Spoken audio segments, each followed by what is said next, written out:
Merhabalar, kanalımıza hoş geldiniz. Örgü desenleri arasında en yaygın olanları örgü yelek modelleri ve bebek örgü modelleridir.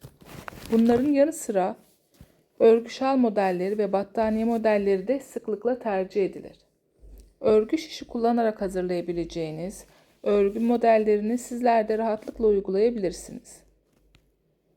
Tek yapmanız gereken şiş ve şişinize uygun örgü ipi edinerek örmeye başlamak.